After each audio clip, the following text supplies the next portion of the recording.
Welcome to the Rim Break Rodeo. We hope this video helps. You start by gathering targeted materials and cutting a scaled pattern so you can avoid rework.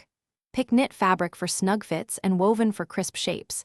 This matters because stretch changes sizing. Once the pattern is traced, pin it to the fabric and cut carefully along your lines with small scissors. Make sure to mark a 0.5 cm seam allowance and transfer notches. These tiny steps save time and keep pieces aligned when you stitch them together.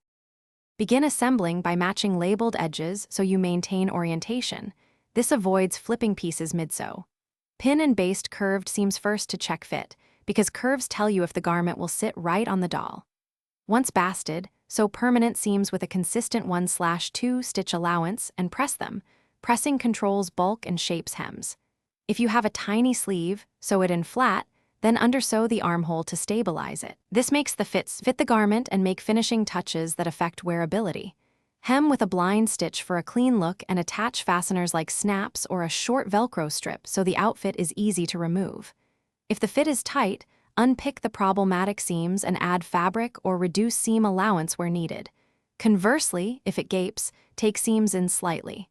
One key troubleshooting tip: if curves pucker, rebaste with shorter stitches and trim seam allowance before resewing to smooth the shape. Thanks for watching. Consider subscribing if we helped you.